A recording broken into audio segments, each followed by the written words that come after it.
my marital relationship with my wife. Kay had reached rock bottom. We got intimate once a month, 0, if she found a reason to be angry at me. When we first got married, we did it 4 to 5 times per week. One of the reasons I started dating her was that she was fantastic in bed. Other reasons she was attractive were her small figure, flexibility, and enjoyment of sex. Now she is not cute, thin, fit, or flexible, exactly like Bharat's wife. I almost like her, and she appears to despise sex. Kay has 2 younger sisters, each about a year apart. Katie is the middle sister, and Kathy is the youngest. All 3 sisters were known for providing the best bedroom entertainment any guy could ask for, and I hope to be the lucky one Kay decided to settle down with. We married 12 years ago, after I got her pregnant during college. We were both senior college students who had fallen in love and were planning to marry. Anyway, Sally was born 5 months after their wedding. A year and a half later, Kevin was born. They were both tremendously spoiled by their mother, sisters, and my wife's parents. I detested Kay's parents, who believed I was beneath her because I couldn't afford the luxury she deserved. Except for a few charity jobs, neither of them worked. They inherited all of their money as inheritances. They sold the last home they inherited a few years ago, so I knew they were about to run out of cash. Except for me, no one knew this. I checked all of the property records several years ago. Kay's sisters had 2 children each. Katie is married to Ron, who operates 5 dry cleaning companies for his father. Kathy is married to Mark. When Mark's grandparents died, he inherited his house and some money. Mark operates his own marketing agency, although I've never seen him work or know where his offices are. Both sisters, like Kay, are great joy to be around at parties. None of them are valuable if there is work to be done. So, sitting in my home office 2 years ago, irritated that I had to take care of myself in the shower that morning, I took a hard look at my life.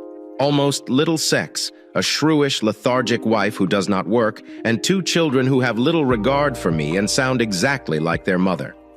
I dislike my job because the firm treats us as if we are servants.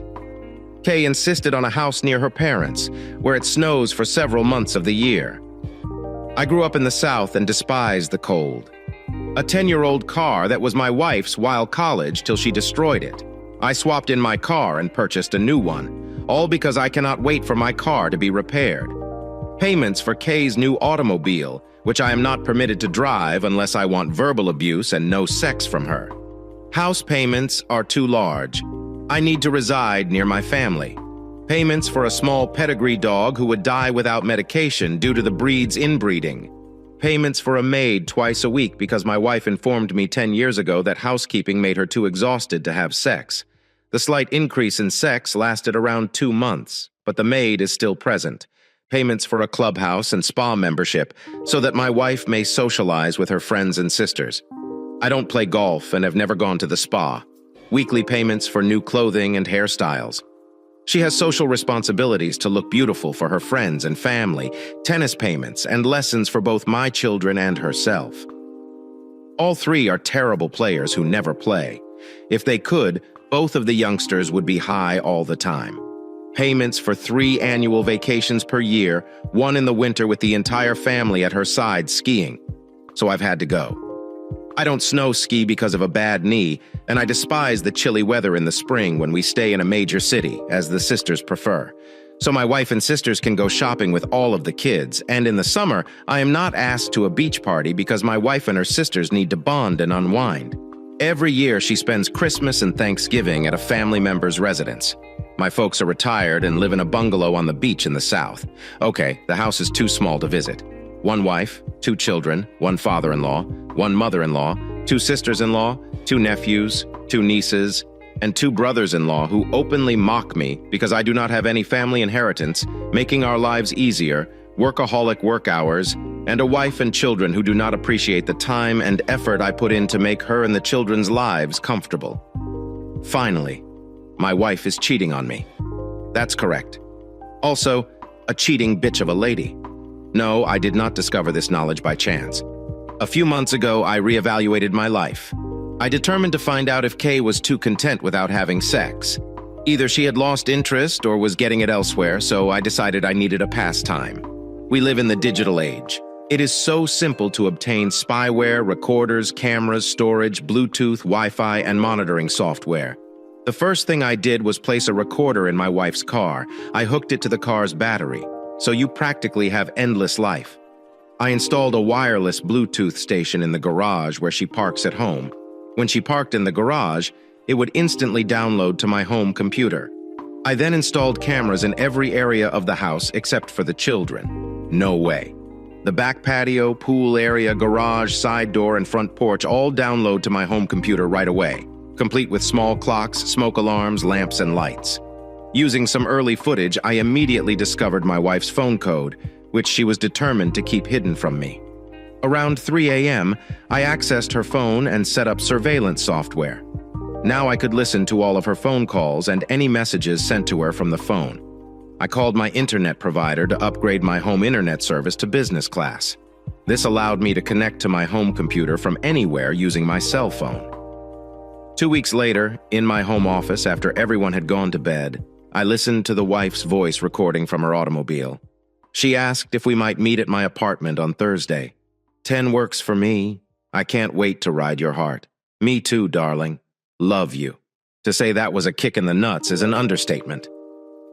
I quickly turned off my computer and took the dog for a walk. I was furious, and I was prepared for the worst. Actually, I expected it. But actually hearing it was quite awful. Anger, rage, Hulk smashes. When I finally calmed down, I realized I was only angry. Nevertheless, I was not sad. It was late and I was exhausted, so I went home and slept fitfully. I awoke the next morning and reflected about my life. All those one-way obligations plus an unfaithful wife. I needed to get out of this utter horror first, determine who came in second, and gather hard evidence. Oh, why was there no conversation on my wife's phone? She must own another phone. Simple enough. Check her automobile. I would have to wait until she fell asleep. After working all day, I worked late until everyone fell asleep. I spent an hour going through her car and began to wonder if she had concealed it inside the home. I found it almost by accident when flashing a flashlight about and noticed a glimmer within the primary air vent on the front console. I tugged on the air vent and it popped straight off. Inside the air vent, there was a phone velcroed to the rear of it. Very sly. I opened the phone and attempted to code my wife's other phone. It works. I told you she was lazy. I loaded the same monitoring program, returned the phone, and fixed the vent cover. I returned to my home office and reviewed the results that were coming in. There are many of texts. So, 2 years worth? Nothing. I'm assuming the phone was purchased 2 years ago. The texts had all been deleted but might be recovered. The monitoring software had retrieved the messages. Holy stuff. Many of the communications were exchanged between the 3 sisters who compared their lovers' performances in bed. They even talked about passing around partners. So my wife's latest target was my daughter's soccer coach. It makes sense that the guy is a douchebag who is also married. Katie wants the supermarket boy to join the football team, but Kay and Kathy tell her that unmarried guys are overly clingy and have nothing to lose. Mom would be furious if you violated the rules. Kathy was banging a mechanic, and their mother had rules against cheating. She was the final person to get him. He seems to have gotten all 3 sisters because he has a large tool. But get this, their mother had tried him first. I also discovered that Kay had slept with Ron and Mark, but it appeared to be infrequent looking back 2 years. The sisters were pressing Kay to do it again to keep them in line. So what to do? I needed an exit strategy. The following week was challenging. I had to appear as if I was absolutely oblivious. I fussed about the cleanliness of the house and washing until Kay started arguing with me. Kay put me in my place and stonewalled the bedroom. Poor me. I made a mental point to resume the debates every few weeks and moved into the guest room. A week later, I had decided I wanted out. I wanted out of my job. I wanted all of the money. I wanted no alimony. I did not want my children. She damaged them. I wanted to hurt the in-laws and keep her in extreme emotional suffering for as long as possible. Long-term objective. I wanted to start over. I wanted to go and have a chance at a true family. I knew I had been an absolute idiot. Hard-working, committed husbands were not valued by her or her family. Her parents, sisters, and their husbands were toxic to any connection. How can such total narcissists possibly respect anyone else? They just saw a way to acquire what they desired. If things go awry, tell another lie. Manipulate until you get what you want. I came up with a plan. The first step was to have the two sisters divorced and gain control over my in-laws. Simple enough. When I went to Katie's for supper, I took close-up photos of 1 alarm clock, 2 wall clocks and 1 smoke detector, as well as 2 alarm clocks, 2 wall clocks, and a doorbell cover at Mom's house, 1 alarm clock. I had replaced all of the smoke detectors as a favor.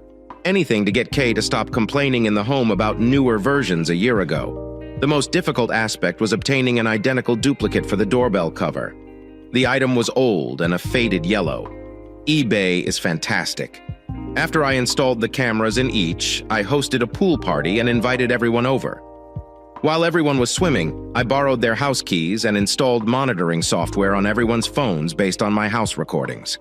I knew everybody's phone lock codes.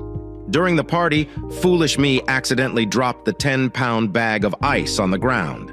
Katie asked, "Are you entirely useless? Go grab some more ice at the supermarket." I apologized and left the party on my way to get ice. I stopped by Mom's house. I went to Kathy's and Katie's houses and replaced a few things. After connecting to their wireless networks, I dropped a wireless box in the attic of each residence. I then went to a hardware store to make a copy of each house key, got some ice, and returned home. "Kathy, you took too long," I stated. "I had a flat tire and had difficulty pulling it off." "No, thank you. We're tough luck to anyone." It only took Kathy 2 days to send me video proof. The mechanic was a big guy. I imagined they were in a hurry since they left a trail of clothing from the front entrance. No foreplay. Just strip swiftly and hop into bed. I watched it all, but I would have preferred to watch hyenas made on National Geographic. When he was finished, he lay on his back on the bed, breathing heavily. Kathy rolled over and started climbing him. He pushed her away, saying, "No more."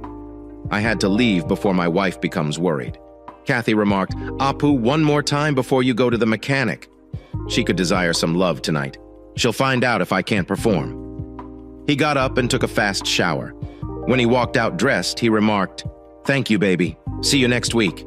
He opened his phone. On his way out the door, he entered his phone code right in front of the camera. The following Thursday after they began, I silently entered through the sliding rear door and installed some surveillance software on his phone. His phone was in the back pocket of his pants, which lay in the center of the living room, and things improved. The next day, Katie was at her house. Her lovers were her uncle and aunt, her father's brother. They all came inside and undressed. The aunt turned out to be an extremely attractive woman. She was in her late 50s, although I would have estimated 40 based on her hourglass figure and tummy. She certainly worked hard to be flat. She appeared hotter next to Katie. I had to sit through the video yet again. Watching a croc eat a hippo newborn on National Geographic is more entertaining. A few minutes later, she stood up and took a shower. She came out fully dressed and changed all of the bedding. My wife was next in our own bedroom. My wife did. Our neighbor's wife, Cheryl, is a tall, attractive redhead. She is the matronly kind with an hourglass shape. It's still hot as heck. I prefer thinner women, but she was incredibly hot in motion. They entered the bedroom and kissed the entire time. This time I watched the entire video and appreciated it. I wonder how Sir David Attenborough would describe the two females in action. They snuggled briefly before Cheryl got up and took a shower before leaving my front door. My front door camera captured Cheryl going home cautiously and clearly on her legs. Then I received a big surprise. Ron and Mark entered Katie's bedroom and both undressed. I wondered who they were going to tag team today. After what I witnessed, I made a mental note never to shake hands with any of them again. Then things grew weirder. I saw the video from Katie's parents.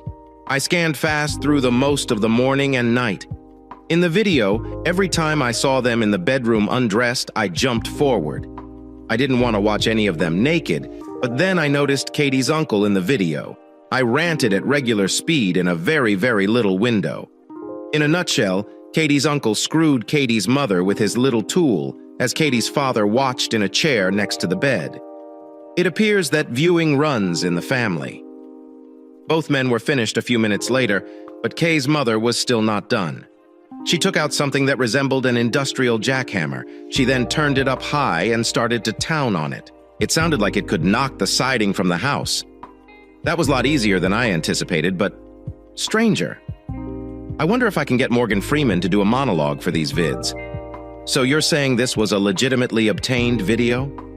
So what? I had no intention of bringing any of this up in court.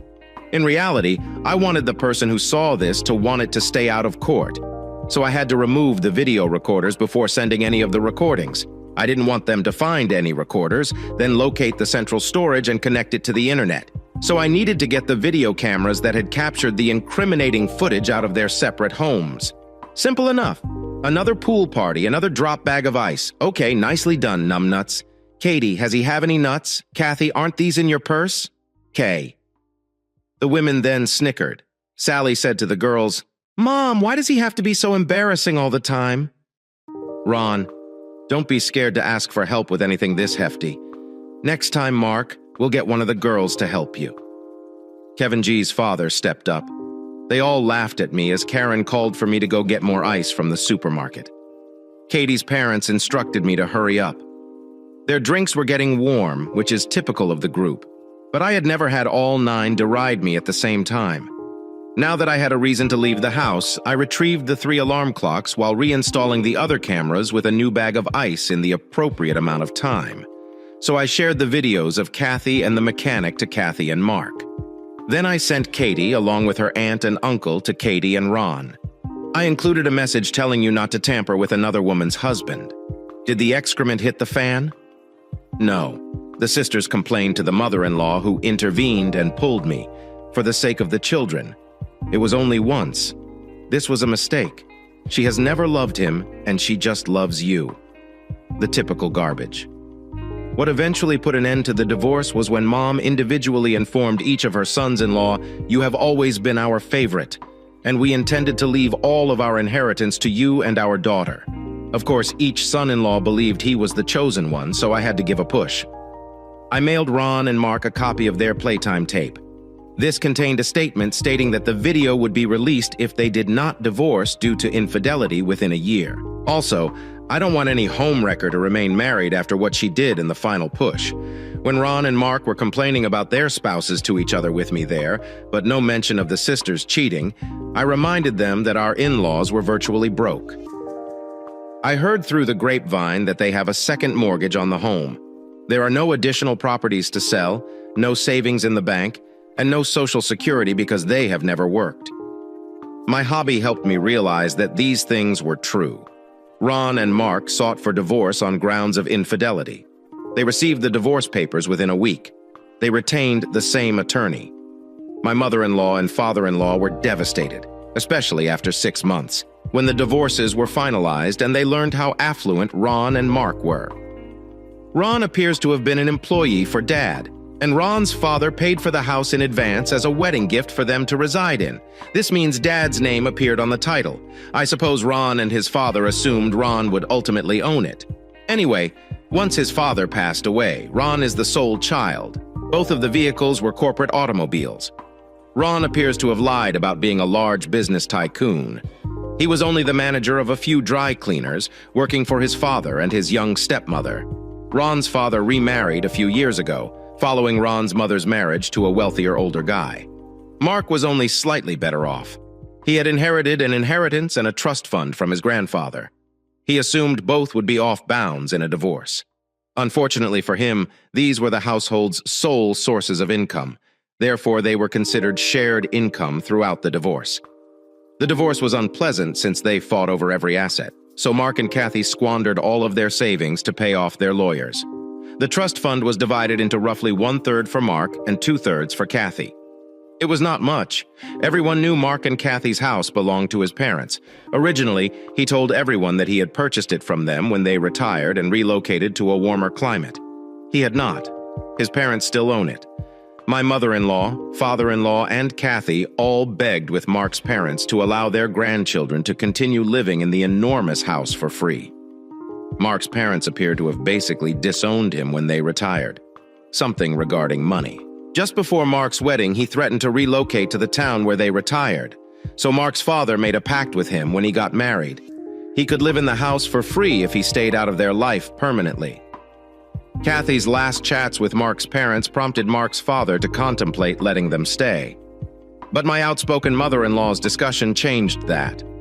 After a protracted begging talk between one grandparent and another, my mother-in-law threatened to personally sue him if he did not allow their grandchildren to stay at the house for free. Mark's father quickly told her that she was free to buy the house and give it to their daughter. Then he hung up. The residence was listed for sale 2 days later. Mark did not own a marketing firm. The loan marketing agency where he worked had dismissed him for sexual harassment, his first job after college. A week later, my mother-in-law received a night in jail and a restraining order for assaulting the mechanic's wife. She attempted to attack the unfortunate woman, threatening to murder her for what she had done. My mother-in-law was still persuaded that the mechanic's wife was behind the video given to her. My mother-in-law slapped the mechanic's wife in a coffee shop. With her 2 babies in a stroller next to her, this was a horrible choice. The mechanic's wife hit my mother-in-law in the nose. Hard. My mother-in-law ended up with 2 extremely black eyes and a severely fractured nose. You should have seen the mechanic's wife smile. She had that smile on her face the entire time she spoke to the police as they arrested my mother-in-law, and when she appeared in it, my mother-in-law was seated in the back of the police cruiser. The entire incident was captured on coffee shop security cameras. So did the concealed camera I'd installed in my mother-in-law's car.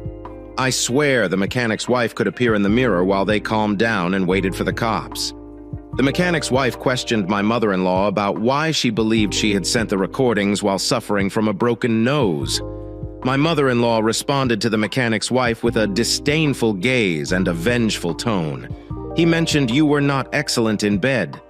How did you think you would be able to keep so much meat to yourself? When we were more than willing to let him take any position he wanted, I felt compelled to provide the mechanic's wife with some information. I sent her the video with Kathy, as well as the several trophy photos and cheating texts he had on his phone. Within 3 months, the technician got divorced. Interestingly, during one of the family gatherings, Ron and Mark were both drunk and whining about their divorces. Mark told me that I only got married and had children because I thought Kathy's parents were wealthy and that my father would shun me instead. Now, I have nearly nothing. I lost all of my funds, and the majority of my trust fund went to my dumb ex-wife. My 2 sisters are going to get everything for my father, Ron. Do you think that is bad? I married that bitch so that my father could give me the dry cleaning business. Instead, he promoted me to store manager, promising that after I mastered the ropes, I'd be in charge of all the stores. It never occurred. He accused me of causing the store. I ran to lose money. It's not my fault that the store he provided me had such a void for customers. Worse, my father's new wife is expecting a baby. I don't think he'll leave me anything when he dies. Overall, it appears that the sisters were so focused on finding a trust fund husband that they neglected to confirm how much inheritance they would receive.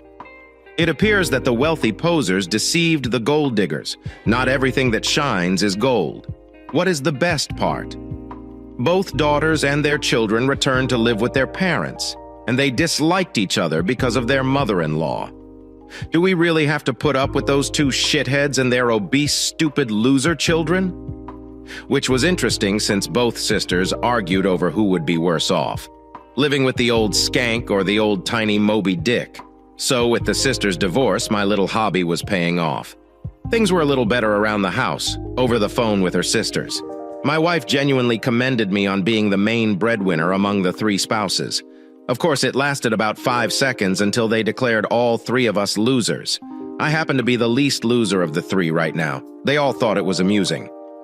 My mother-in-law did provide me a reprieve when she was recovering from nose reconstruction surgery. When it healed, her nose became considerably larger and slightly crooked. My employer was the company's owner, and I worked on our software-managed inventory, which combined the bill of materials and engineering into a one seamless product. I know because I coded all the major components. Did I mention how much I disliked my employer, John? When we originally started, I had already been working for him for several years. We were really good pals. When the company grew and started producing more money, he had little time for me or my ideas.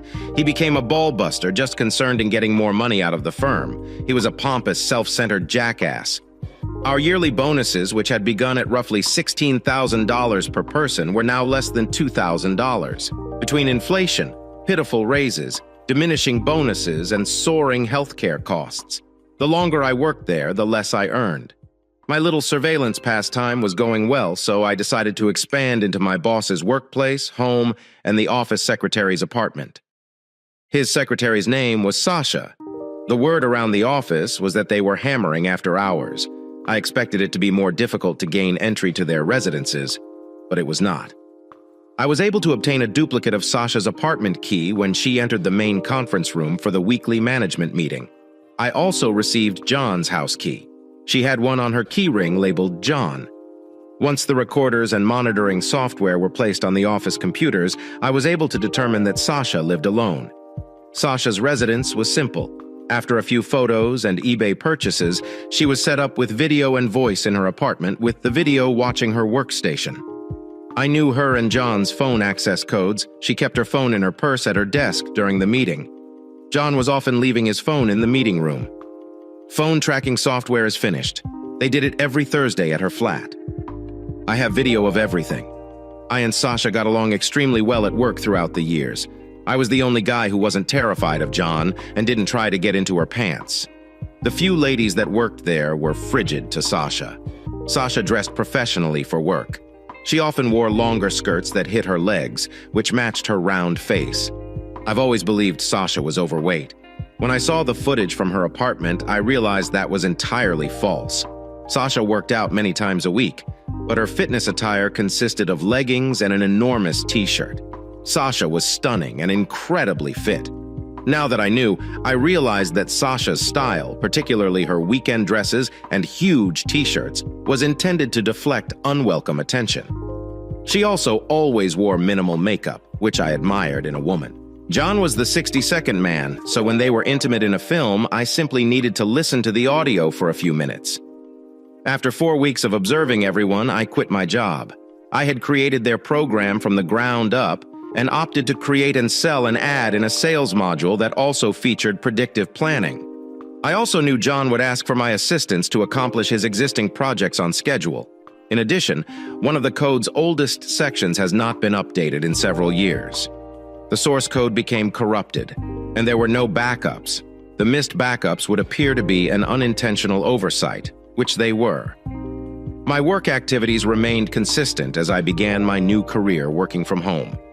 2 weeks later, John begged me to come back. Finally, I negotiated a contract rate that was double my former hourly wage. John thought that was fine because he only planned to utilize me for a short time. I felt it was fantastic because I was previously salaried. And with all of my overtime, my new compensation combined with my old hours would treble my former salary. I went back to rewrite the source code from memory. Of course, I couldn't remember every sentence, so I improved a few things and added certain features requested by sales. Unfortunately, the other modules did not operate well with the new module and had to be modified. Fortunately for me, the new features made my sales module even more effective. Customers praised the new features of John's software. They also adored my new software company's sales and planning software, which was so simply connected with it. After 30 days, my contract was extended indefinitely. The following week, my wife received an intriguing letter in the mail from an attorney. She had a great-uncle die recently, and the solicitors wanted to talk to her about it. We met with him on the following Tuesday. Her great-uncle died a few years ago and left no family. He also wanted to bequeath his riches. He set up a trust to offer a $4,000 monthly allowance. If the qualified relative has a child and names it after him or his deceased wife, the trust fund will grow to $20,000 per month. He had died several years prior, but other near relatives had finally disqualified themselves. So now the lawyers were conversing with her. The only condition was that she, my wife, had to be of high moral character. Her great-uncle was married 3 times, after his first wife died from cancer. His last 2 wives cheated on him, and he divorced them. Therefore, no divorce for adultery would be accepted. This explains why Kay's 2 sisters did not attend. The lawyers made us sign some papers before handing us our first check for $4,012. They stated that the next would be put immediately into our joint bank account on the 1st of each month. Katie was all smiling when she left the office. She chatted all the way home about how she was going to stop taking birth control and have another baby. She demanded $20,000 per month. When we arrived home, I told her we needed to discuss. She was so pleased that she didn't notice my tone. We sat at the kitchen table. I had to tell her to stop texting on her phone. I said that I resigned my work a year ago and things aren't going so well. I was genuinely investing my earnings in programmers to get stuff done. Katie, what? And now you're telling me that I resigned to establish my own software company? It's working. It's just taking longer than I expected. Katie, that doesn't matter right now. We have a lot of money and we will get more. She then jumped up and circled the table to give me a big kiss. Before she could say anything, I informed her that I would never have sex with her again. She noticed the icy glare in my eyes. She became as red as a tomato and yelled, "What?" I said I was never going to screw you again. She yelled, "Who exactly do you think you are, you little shitwipe?" With my other hand, I made a white gesture and unlocked my phone to view her sex video. I asked, "Remember when your sisters got those sex tapes from the mechanic's wife?" "I didn't tell you, but both you and I received one. I removed the copy you received so you'd never know, but I saved the copy I received in case I showed her the video." I finally understood what the words gobsmacked meant. She was standing in front of me, eyes wide open in shock, mouth hanging open, tongue partially hanging over her lip, arms hanging limply down her sides, and slightly hunched over as she watched the video. I told her that I had met with the mechanic's wife and pleaded with her to allow us to reconcile. I told her that I allowed you to have sex with other women because you had a sexual desire that I couldn't satisfy. She promised me she would leave it go. For a brief moment, I saw a glimmer of compassion in my wife's eyes. Then it was gone, and the crafty expression returned. "That is previous history. What do you mean you won't have sex with me?" I shouted. "We haven't had sex for almost a year. Why do you think I'd want to start drilling you right now?" Kate looked perplexed and replied, "Because of the money, dear. $20,000 per month is a lot of money." "Don't become furious at me. I've been pretty stressed recently. That's all behind us now. Please, babe, I adore you. Can't we just let go of the past and focus on the future and our new baby?" "No," I replied. "You've treated me brutally since we got married. The bitchy wife was back. Listen, you useless trash. We will have sex and have a baby or I will divorce you. Do you understand?" I just scowled at her and jabbed her finger at my face. She yelled, "I will not split the $4,000 per month either." I relaxed and responded softly in my most innocent voice. "Fine with me. I'm going to file for divorce owing to infidelity. Can you provide me the phone number of the attorney we just saw?" They appeared capable.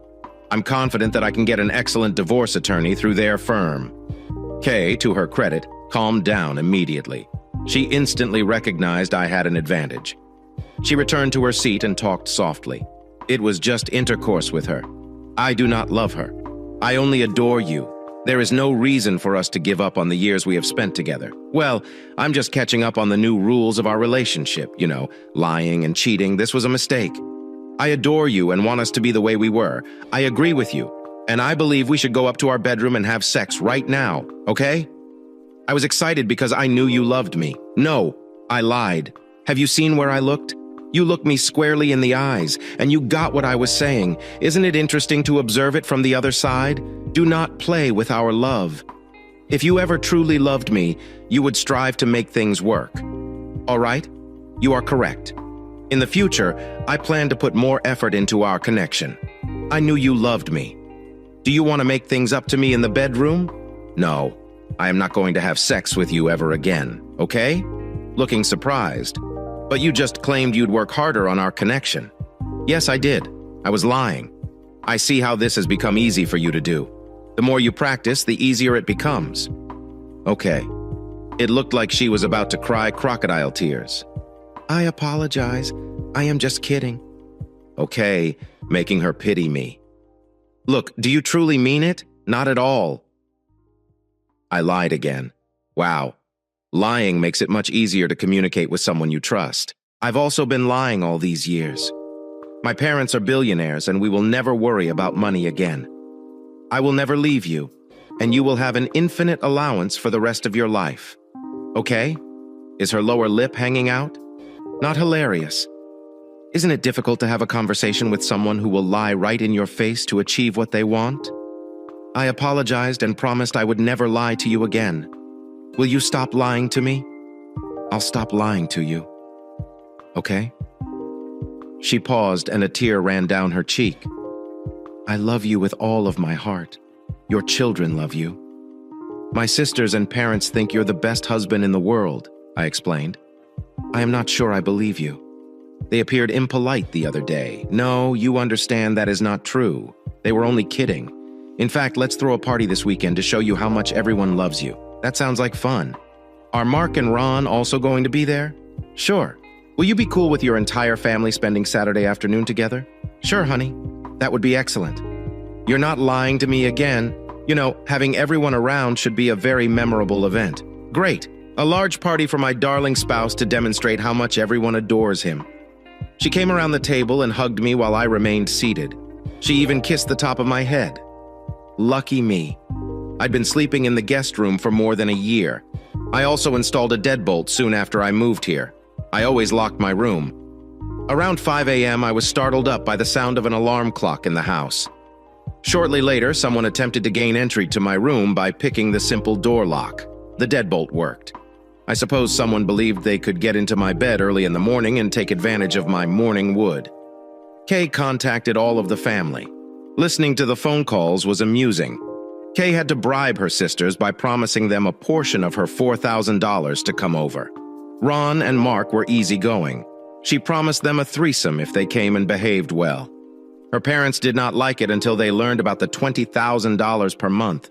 Dad was already planning with my wife how they could defraud me after the baby was born. What I had heard a little about was Kay having to convince Sally and Kevin, my own children, to be friendly to me. She mentioned money, and they both reluctantly agreed. Not liking their attitude, she threatened to confiscate their entire allowance, phones, home computers, and any future automobile if they failed. They smiled and stated they would make ideal children for their father. Don't worry, it didn't hurt too much. 7 years ago, I began to think of them as angry stepchildren, which was exactly how they regarded me and how much influence I had over them. You could have believed I won the lotto. Everyone was so lovely, and I could see them all clenching their teeth with their phony smiles. Everyone was incredibly pleasant, so I used the chance to be courteous to everyone. My children. I mentioned how nicely they were behaving. They didn't seem like my own children. Kathy, I stated that I ran across her employer the other day when leaving the downtown hotel. He appeared in a hurry. I had purposefully stumbled into him on my way out of the hotel and spent 20 minutes talking to him about programming prospects. Kathy had to hide in the hotel lobby bathroom when she exited the hotel elevators because she noticed me chatting to the man she had just screwed. And sure, he is married, with 4 children and a devoted wife. Kathy has been attempting to attach herself to a wealthier man. Of fact, they're only banging her for fun. Ron and Mark were hanging out by the bar as usual. I asked what they were doing socially now that they were single. They talked about a few bars and clubs they went to. When they suggested one location, I scowled. They inquired as to the significance of the expression. I explained that single males at work told me not to go there. There were 2 divorced men who enjoyed getting straight men inebriated and having their way against their will. Both men became white. Yes, I did bug their new residents. I can't ignore my pastime. I informed my father-in-law that I believe I saw him and his brother downtown at a restaurant with his brother's niece. The bartender informed me that her name was Ainsley. The mother-in-law's expression would have wilted. Steal. At that moment, I had a voice recording of the father-in-law uncle, and according to what he said, Ainsley is a tyrant with a very large tool, and they met in a hotel room. Later that day, despite the fact that his drink was totally full, my father-in-law felt compelled to refresh it. I guess my father-in-law never talked about his dates with Ainsley, his wife, or the cost of Ainsley's time. Finally, my mother-in-law and I were alone by the pool. No one would dare to interrupt their mother as she spoke to me. I said, "Isn't it nice to see everyone back together?" That's correct. I'm delighted Ron and Mark were able to remain friends and become roommates following their divorce. My mother-in-law didn't respond, but the expression in her eye told me she felt Ron and Mark were more than just friends. Knowing her, she had screwed them both. most likely simultaneously. I think Katie and Kathy will recover and find someone soon. If not, the kids will eventually go and they will be in their mid-40s. Yes, they have a long life ahead of them. I could see the agony in her eyes. Single public divorces for adultery. I have 2 kids and work as a waitress and a secretary. It leaves little time for romance or finding a suitable person prepared to shoulder the stress and financial load of raising 2 children. Plus, it would be at least 10 more years before all of her grandchildren had left the house. My children appear to be performing better in school this year. I believe Kevin will earn a couple of B's this year, and the rest of your grandchildren will regard him as the genius of the group. We'll have to do something special for him to encourage all of your grandchildren to work harder in school. Mother-in-law is absent-minded. Yes, that sounds best. Maybe you could host a pool party for all of the grandchildren. Is the pool still operating? I haven't seen the pool cover come off in years. I knew they'd emptied the pool years ago to save money, or the lake would be much beautiful. Her eyes became a little harder. Your hubby appears to be doing well. When I spotted him and his brother enjoying lunch with your niece at the downtown hotel restaurant, they were all laughing and chuckling. They were having a lot of fun. I didn't want to interrupt, and I was late returning to the workplace. I snapped a photo when I spotted them. Do you want to see why? Sure, I would. I didn't get to say hello to my brother-in-law's niece. I showed her the photo. It featured a very young, slender girl in a red outfit sitting in a booth with 2 elderly men. My father-in-law was sitting across from her. His brother was sitting against the wall between the girl and my father-in-law. If you looked closely, you could see a pair of red high-heeled shoes under the table, just below the hanging tablecloth. But what wasn't in the shoes were 2 feet, and my father-in-law's napkin over his lap appeared to be quite high off his lap. It took me 3 hours in Photoshop to remove the feet from the shoes and lift the napkin in his lap. It appeared only fair. I only received a voice recording from the hotel room. After about a minute of staring at the photo, she looked me in the eyes and whispered under her breath, "She looks so beautiful." I haven't seen her for a long time. I wish she had more time to visit. Can you send me that photo? It's a great photo of her. Her eyes were filled with rage now. I noticed out of the corner of my eye that everyone was watching us. My mother-in-law was quiet her entire life. She was never silent. She spent every minute of her life telling others how to live their lives and how they messed up by not listening to her. So I suppose she informed you about her modest windfall. Why, yes. I think it's a fantastic opportunity for you two to advance in life. I believe you should take advantage of another opportunity to have a baby and ensure your financial future, especially if your job is not performing well. There it was, that devious glint back in her eyes, her opportunity to spew some evil at me. Kay and I have been having some marital troubles for the previous few years. We'll see if we can get our problems resolved. Well, she loves you, and we're talking about a lot of money. I imagined her salivating as she spoke and wiping her lips with the back of her palm as she mentioned the work money. Well, I'm hoping you'll encourage her to do whatever it takes to make our marriage succeed. Mother-in-law sneered openly. Please don't take too long. She has other possibilities. So there it was. I knew she couldn't resist. I mentioned alternative options and relaxed back in my chair. Her sisters are on record for adultery in court, so that is out of the question. You are incapable of having a child, so that is out of the question. If my wife tries to divorce me, I will sue for adultery.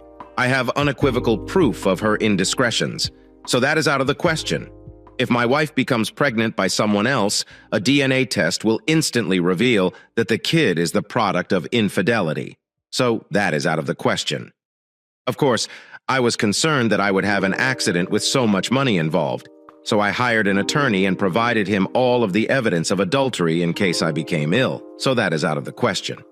But I'm sure some attorney will come up with a clever way to get past the rules. Of course, you would have to contribute to the high lawyer expenses and incur any risks. Of course, the moment a lawsuit landed on my doorstep, I would have my wife stop paying money to the person suing me. So that is out of the question. And then there's the risk. Are you willing to risk your terrible financial circumstances for something that will eventually fail, leaving you homeless and without a retirement? I suppose you could move in with one of your daughters and not care. Of course, after legally attacking your son-in-law, you would be unwelcome here. So that is out of the question. You could move into a tiny apartment with your daughters and their children, but neither earns enough money to pay rent on a 4-bedroom apartment. So that is out of the question. So, which other possibilities were you alluding to? My beloved mother-in-law. My mother-in-law was genuinely speechless. Her mouth was genuinely hanging wide and twitching. This was not a normal state for her. Everyone at the gathering, including the children, was visible in my peripheral vision. They were also staring with their mouths open, trying to figure out what was going on. I was smiling pleasantly, and my mother-in-law, who now resembled a fish, was struggling to breathe. I believed she was having a stroke when she eventually whispered in a hoarse voice, "Can you get me another soda, please?" I dutifully got her glass and entered the kitchen from the backyard. I went to the sink and peeked out. My mother-in-law was rapidly conversing with her husband and 3 daughters. She was clearly unhappy, as seen by the expression on her face and the fear on the faces of her collaborators. She noticed me glancing out the kitchen window at them. She made eye contact with me and then froze in mid-sentence. Her husband and daughter noticed her attention, and all 4 turned to look at me. When they turned to look, my mother-in-law jumped up abruptly, grabbed her husband's hand, and led him out of the backyard to their car. She didn't even walk through the house. She used the side gate. The 3 sisters came into the house and berated me for being so indifferent about their mother, while continually asking what I had said to her. My mother-in-law never talked directly to me again. Proceed to the next step. The lovely Sasha, who stood 5 feet 8 inches tall, was an ex-wife whose husband had cheated on her. Yes, I reviewed the court filings and found the PII she had hired in my initial plan. I didn't even consider Sasha, but after hearing her tell an old friend that she hated John but needed the money and despised what she had become, I realized I needed a new salesperson for my new company. Her talents were now untapped. Also, any woman who fought so hard to hide such a great physique was someone I wanted to know better. I captured some images of my boss and Sasha strolling arm in arm out of the downtown hotel. There was no kissing, yet the scene appeared incredibly intimate. I didn't want any humiliating images of Sasha coming out. I forwarded the photos to John's wife. I'd never seen John and his wife have sex, so I wasn't sure what his wife would do. When John arrived home, she showed him the images and informed him in a calm tone, "You know the rules." There were never any children in the house, and nothing was public. John resisted, but eventually gave in. In the end, she would be difficult to crack. I'd have to increase the embarrassment. That Monday, John dismissed Sasha. I happened to be waiting outside as she was leaving. "Hello, Sasha. What is wrong?" Sasha is visibly upset. "Nothing. I was recently fired after running to catch up with her. Sorry to hear this. Can you stop walking for a moment? I've got something you'll want to hear." Sasha paused and fixed his gaze on me. "What do you want?" "I'd want to offer you a job." "What are they doing?" "Sales for my software company." "I didn't realize you ran a software company." "Wait, how did you know I would be fired today?" "Very astute lady." I stared her in the eyes for a few moments. "A little bird informed me of a little bird.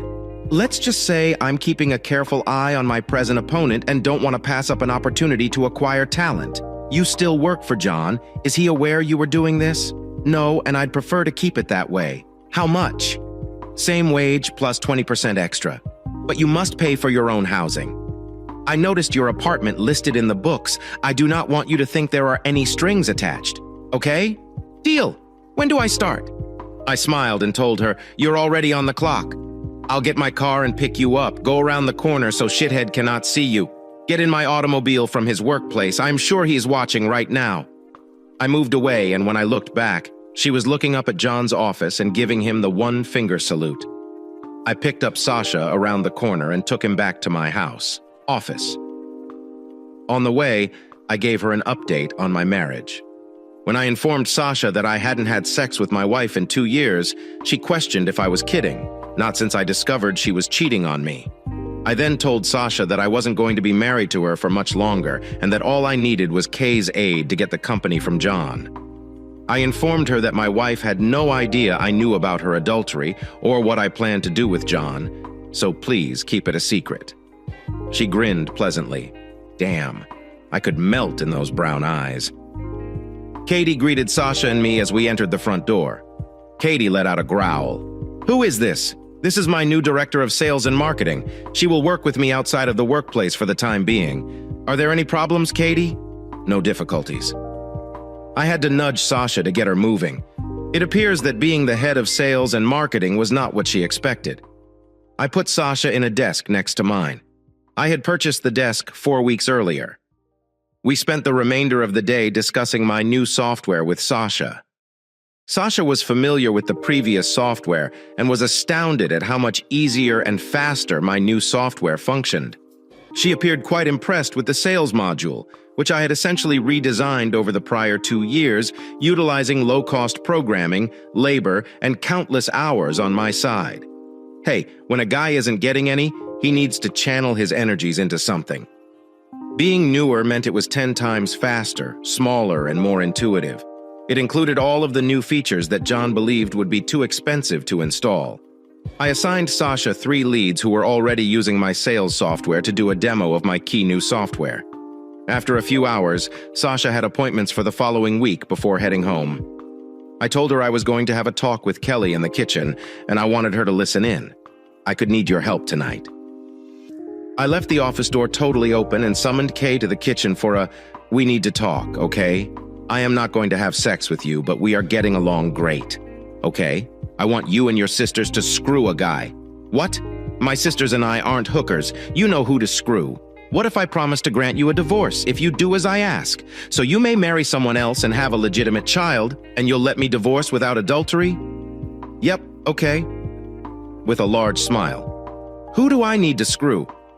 "My boss, John. In fact, I need you and your 2 sisters to screw him in a hotel room tonight. Is that doable? We can't make it there by tonight. How about tomorrow?" "No, it must be tonight. He dumped his girlfriend today.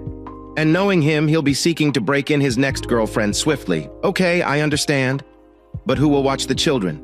Since it will be all 6? "Sasha and I will."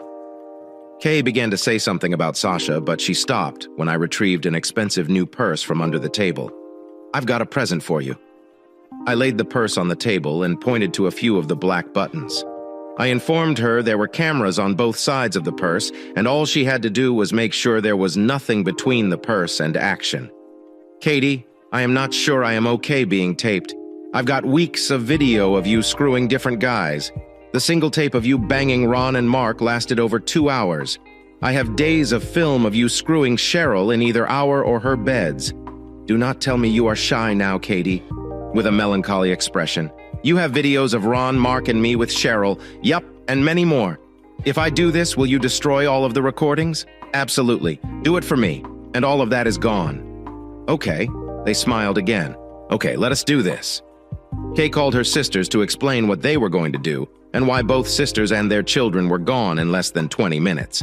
All 3 wore the smallest dresses I'd ever seen, and I had no idea Kay had one that small. But hey, when you provide a free ticket to screw, free babysitters, free drinks on the town, a free hotel suite, and a new sex partner, how else will 3 bitches react? When Sasha and I were alone with the 3 sisters on the front porch, away from the children, I showed them a picture of John and told them to attempt to screw him to death if they could, based on their smiles. I knew they were going to do their best. After the 3 left, Sasha and I fed the kids and put them in front of the television. We then proceeded to the workplace to ensure that the 3 did not muck this up. I began to explain to Sasha some of my plans, but she waved her hand and said, "Don't bother. Based on what I've heard and what I know about John, they both deserve everything they're about to receive." Sasha had a charming gleam in her eyes. She said it. The girls arrived at the lounge ahead of John. I told Kay to leave her purse on the table so I could see it with the cameras. John, as is his routine, would go to the lounge after work for a drink. John did arrive, but with Nancy from work. Damn you, Sasha, who swore when she first saw Nancy. Damn, that bitch did not waste a time, did she? Sasha took a picture of John and Nancy at the bar with her phone, making it appear as if she had taken it from inside the pub. Sasha looked through her phone and dialed the number. "Hey, Glenn, I'm in the lounge and just witnessed your lady walk in with John. Are you 2 no longer dating?" Sasha shared the picture to Glenn. I could hear yelling on the other end. Within a few seconds, we noticed Nancy answering her phone and looked unwell. Within a few seconds, she was crying and ran out the door. Bewildered, John began to go, but she cried, "Forget her!" He gazed at her across the bar, as did everyone else, before moving on to her two sisters at the table. John grinned and walked up to the table. Needless to say, thanks to John's better women's abilities, they were swiftly upgraded to a suite in the hotel next door. The three sisters stripped rapidly. John remained still in front of them, watching. Katie asked, "Won't you join us?" John moved like a madman, taking his clothes off. They dragged him to the bed and smothered him. It was a freak show. I realized it had just been about 25 minutes of intercourse, and I was quite turned on. I looked at Sasha. She was flushed in the neck and chest. I apologized and said I'd watch it later alone.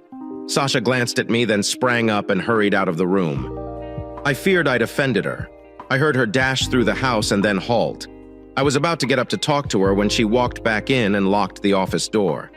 Sasha claimed the kids were all asleep. "I need you to screw me." The guy who hadn't had sex in 2 years wasn't going to say no, especially to Sasha. I did better than a spicy movie star. After a few minutes, we resumed watching the film. I believe they are going to screw him to death. That's a good approach. John is usually a one-and-done man. I saw Care give him 2 Viagra at the bar. I'm wondering if he was dumb enough to accept both. Based on what we witnessed, I would guess. Yes. Sasha and I slipped down the hall to my guest room where we showered and did it again. In the shower. I insisted on Sasha sleeping with me in the guest room. I am selfish. I wanted to spend as much time as possible with her. We set the alarm to wake up before the kids. We didn't want any commotion in the morning before the kids got up. I fast-forwarded through the recording until they ended. They screwed John for over 3 hours, according to what I saw during Fast Forward. They simply utilized John as a human sex doll. His smile indicated that he had no problem with that. Sasha thought she should leave, but I said no. We still had a few hours. Sasha ended up cooking breakfast for all of the kids. The children were amazed. Sasha departed at 9 to go home and change clothes. Kay and her sisters returned home at 11 p.m., weary yet smiling. As he entered his home, John appeared to be an elderly guy. I gave Kay more instructions and told her to phone John and ask for a repeat. John agreed, but only 1 Viagra this time. This time, the 3 sisters walked directly to the suite and started drinking. 30 minutes later, John knocked on the door and was allowed in. Kay handed John 2 Viagra pills, but he only took 1. After 5 minutes, Kay approached John and smiled. Just then, there was a knock on the door. Kathy answered the door, and Ron and Mark went inside. They shook John's hand and kissed every woman. Ron and Mark then took some Viagra. When they undressed, I stopped watching and went to bed. I didn't want to watch without Sasha, but she wasn't around tonight. She had clients to see in the morning. I'd view the tape in the morning. The next morning, Sasha was on the client's side. The sisters were still at the motel while the children were at school. I primarily watched the tape and used it. Fast forward, and it looked like a horrible European B-grade film from the 1970s. I got everything I needed. I rented an apartment downtown across the street from John's office. I paid for a housekeeper to come over every day and clean it. I also paid her to keep it filled with food and water. I had all 3 sisters drill John every day right after work for as long as he would allow. It appears that John sought a day of rest and skipped it. After a few ideas from me, the girls knew where to hang out, and he couldn't get away. To keep Katie and Kathy going, I told them they could have 10% of the $20,000 each month. Kay agreed to this after her divorce and the birth of her child. When I pointed out that they were going to leech off of her anyway and that they would be paid a predetermined amount, some people limited their expectations. Furthermore, divorce would not have occurred without them. I finally emailed some highlights from John's activities to his wife. Except for John, I blacked out everyone else's faces. When John's wife received the highlight film, I worried that my strategy would fail. John's wife. She was a tall, skinny woman with an extremely hot body. One minor fact about her: she is the sole daughter of a local mob boss. Unlike when she was dressed, she appeared incredibly exotic. I'm not sure why John was cheating on her. When John returned home, she dragged him into the bedroom, forced him to take off his clothing, and hog-tied him to the bed. He was bound on his tummy, but she had dragged both of his arms back and connected them to each of his feet. He appeared to be reaching back to grab his feet. John's wife started playing the video in front of him on the huge TV. Meanwhile, John apologized. John's wife took out a large paddle. The sound of wood striking John's buttocks was terrible. I enjoyed it. I realized she hadn't spoken a word the entire time. She said, "John, I'm going out with my boyfriend. He obtained us last-minute tickets to the opera. I wanted to go, but you were too busy to join me. While I am gone, I want you to think about how you damaged our marriage. I'll be divorcing you." She looked into his eyes, letting it sink in. "I will be relatively fair in the settlement. If you disagree with me on anything, I will share these films with everyone you know or will ever know. Nod your head if you understand." John nodded his head. With that, she grinned and stepped up. She stated she wouldn't be returning for a week. "My lover is going to take me on his yacht for the next week. I'll stop over tomorrow morning to retrieve some things and make sure the locks have been changed. You will never return to this house ever again. You will receive nothing from this house during the divorce. I don't care how personal any object is to you. You just get to keep your clothing here on the floor, and your car will never return, or you will suffer serious consequences." She began heading towards the door, and John began shrieking through the gag on the door. She turned back and whispered, "Don't worry, honey. A few of males will be present to guide you from the premises. I have to run or I will be late to live a good life." And she had left the house. It wasn't until daylight when two large black-suited men arrived and unbound John. They never mentioned anything. They only stared at him through their thick sunglasses. After regaining circulation in his hands, John got out of bed and headed to the bathroom. Both guys grabbed under their jackets and brought out a big revolver, pointing it straight at John's head. John, now adequately inspired by the gravity of his wife's final comments, hastily put on his soiled clothing. After John was dressed, the two men returned their firearms and hustled him to the front door.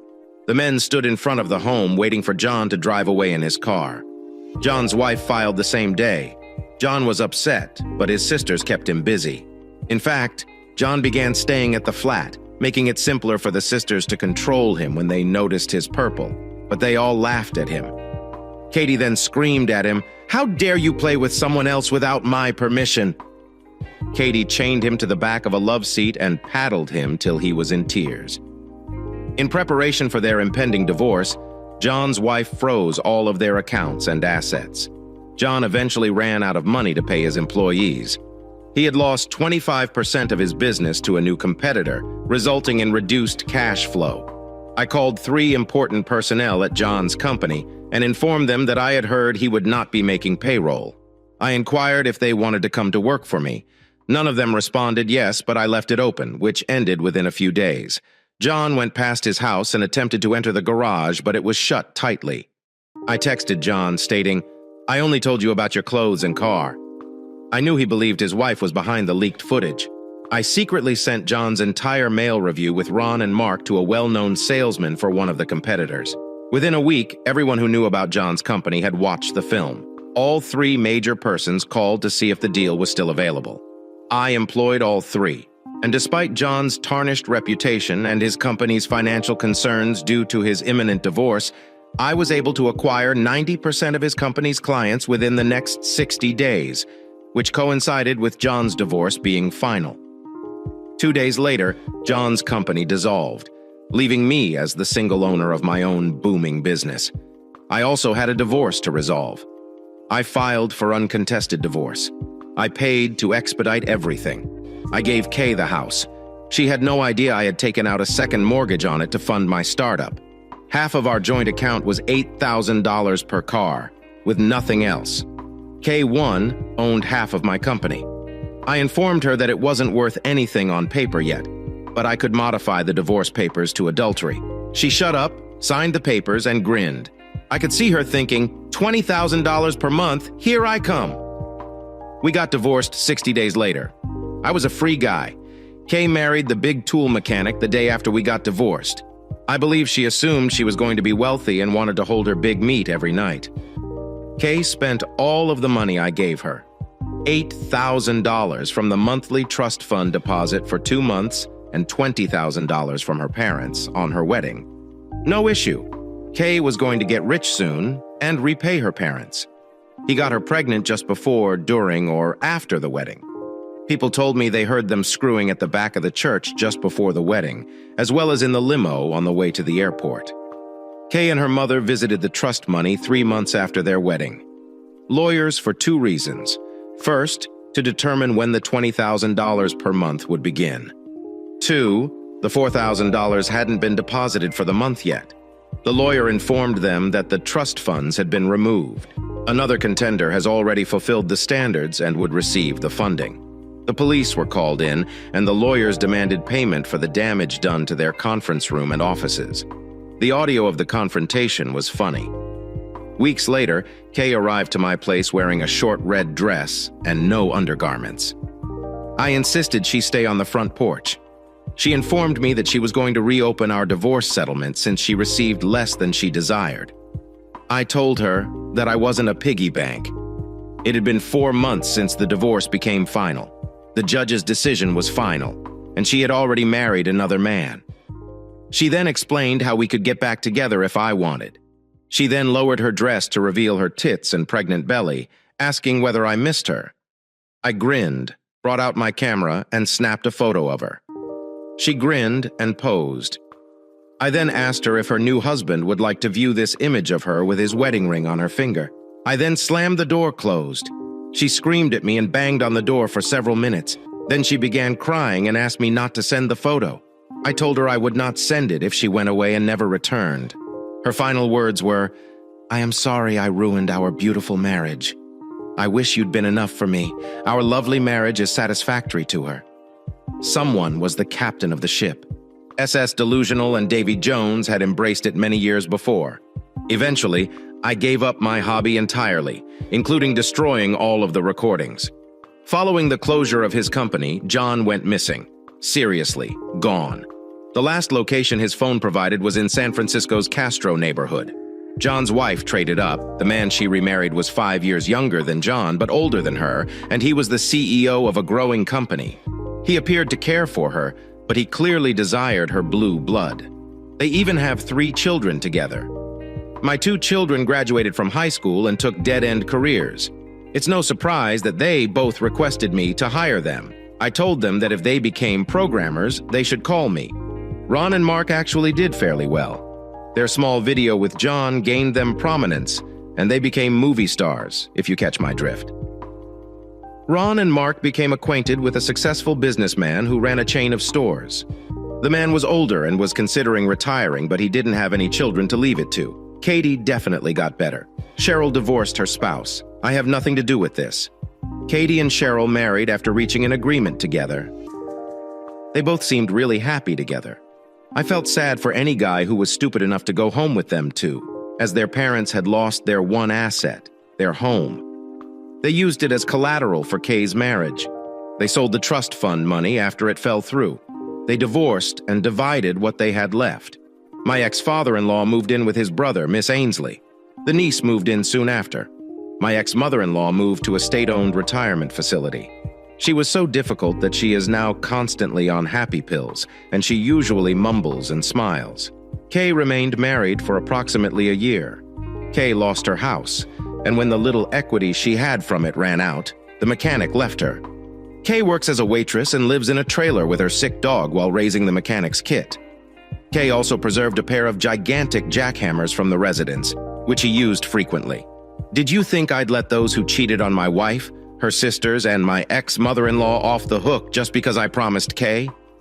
After Kay lost her trust funds, I provided a copy of all cheating videos to their spouses and families. I sent all the emails from Kay's personal email account, with incriminating video and audio recordings. I sent more than 300 emails. I also cloned Kay's phone. She also texted everything just to be sure. Kay wrote me a nasty text message. "You vowed to destroy all the recordings." I responded back, thanking you for making sincerity unnecessary in our marriage connection. It made acquiring what I wanted a lot easier. She never replied. In terms of divorces, all you have to do is search for 1304 to find all of the unfaithful husbands. And I had 3 of them, since I got into the majority of the men phones. The sisters all had a habit of undressing on their way to the bedroom. They only cheated once, but one of the mechanics was male. 304 words spread among women about his large tool. and he sought to use it frequently. The mechanic forced 8 men to divorce their wives. The mechanic enjoys texting disparaging comments about husbands to their wives. The wives never disagreed. He had to relocate in order to find work and avoid being beaten up on the street. Katie, aside from her uncle and aunt, usually dated single ladies, therefore she did not directly cause any divorces. Kathy screwed a lot of guys while I was doing my hobby. Most of the guys, I had no idea who they were. So, after subtracting Kay's overlap, Kathy caused 10 divorces and 0 reconciliations among the males I knew. There were no reconciliations since the women had lost all respect for their husbands if they went so low as to screw Kathy. Mother-in-law did a couple boys, but eliminating Kay's overlaps. The mother-in-law only triggered 1 divorce. I am aware of her sisters-in-law. Kay's videos resulted in 13 divorces and 2 reconciliations owing to her adultery. These only cover direct divorces. When some of the guys confessed, they implicated other women who ended up divorcing. The wounded women approached the other cheating wives. I believe there were 4 or 5 subsequent divorces. There were at least a dozen arrests for attacks. Fortunately, no one I know died as a result of not being kind. I believe people should enjoy the consequences of their conduct, and the mechanic did end up with a permanently ruined tool. Thanks to Katie and Cheryl, I learned they ruptured some major blood arteries while on duty. Ouch. The mechanic's nickname is now Lefty, since his meat is permanently bent in the middle and points 90 degrees left. Katie claimed that Lefty had said something rude about one of Cheryl's daughters when he was with Cheryl. Bad action. Lefty attempted to press charges, but having your tool broken while within someone is difficult to define as assault. Katie stated that the female detective couldn't stop chuckling, and the male detective was astounded. Katie explained how Cheryl shattered his tool without using her hands. I couldn't get a clear picture of how she did it. I believe my brain was preventing my tiny head from ever hearing about such a dreadful event. As for Lefty's ex-wife, I invited her to a coffee shop to apologize for her taking the blame in my sister's divorces, she said. Breaking my mother-in-law's nose was the highlight of the year, she quipped. See if you can make her unhappy enough to slap me again. I need more therapy. I inquired if she was dating. After eyeing me up and down, she said, maybe. I told her I was spoken for, but my next-door neighbor had recently divorced. She waved me off as if I were the only one. Lefty's ex is a statuesque 5'10" blonde with an athletic build, a skinnier version of Cheryl. I stated he discovered his wife was unfaithful and they divorced amicably. She sat calmly as I explained that he and his ex-wife discovered they were both sterile but wanted to have children. And because you have 2 babies waiting for a father, she smiled slightly. I stated that he owns his own home outright, pays no alimony, and earns over 6 figures. By this point, she was smiling broadly. He lives next door to me and has not been on a single date since the divorce. Finding out his wife was cheating was a crushing blow to his ego. Did I mention he's 6'2"? I used to play rugby for fun. She leaned forward swiftly and whacked me on the leg. Hard. She looked around and tried to mumble quietly. Those 2 women behind you don't wear rings? Yes. I want a date with him, speaking back to her for no apparent reason. Come by my house on Saturday. I've already invited him over for barbecue. Bring both children. They can swim in my pool and wear a high-cut one-piece. He prefers women with long, athletic legs. After that, I swear she dashed to her car so she could get home and start preparing for Saturday, which was 3 days away. After Saturday's lunchtime celebration, Lefty's ex-wife and children spent the night at his home. They never departed. They asked us to their wedding 6 months later. Sasha looked adorable in a bridesmaid gown at 7 months pregnant. As for me, the business is going quite well. Before she retired, Sasha brought in 3 whale clients, ensuring our company's viability. I promptly married Sasha. I had to continue getting her pregnant. I can't help it. She is constantly gleaming. She is currently carrying our 4th. We're both attempting to make up for missed time. We moved close my parents to our own beachfront home, which is warm 300 days a year. A terrible winter day is one with temperatures as low as 45 degrees. We live in a modest house, which is okay because we spend the most of our time outside on the spacious back deck. We have 3 large dogs who sleep with the children every night. I taught them to bark and growl whenever I show them a picture of my ex-wife. just in case she comes sniffing around for money. Unfortunately, one of the vets in town has an assistant who looks very much like my ex-wife. She has to hide until my dogs leave the building. They had cornered her in the front foyer the first time we went there before we married. I showed Sasha all of my small hobbies. She realized it was a warning, but she smiled and told me she didn't need to worry. The best dancer I've ever known. I know you've already figured it out. My ex-wife's uncle was the sole person named on the trust. As the sole executor, I was permitted to close the trust. I wanted my money back to begin my new life. I hope you enjoy that story. Here is another one. She'd been like that the entire time I knew her. It was nearly 10 years since 11th grade, for some inexplicable reason which only God knows. My wife Tammy and Debbie became closest friends despite the fact that Debbie was a slut. I've never slept with her. Not that I didn't want to. The girl was wonderful. Seriously, she was wonderful. But right before I turned 16, my father sat me down next to her and talked about life. It's about life, not birds and bees. Regarding the good, bad, and ugly. And I listened because I believed my father knew what he was talking about. During this chat, I discovered that Daddy and Mommy married because they had to. My mother got my father pregnant, and when their families found out, they compelled my parents to marry. And you are aware that I have never berated your mother in your presence. But first, you need to understand what I'm saying. I need to do it now. Your mom was a whore. That's exactly why I was with her. I was a horny guy, and your mother was an easy target.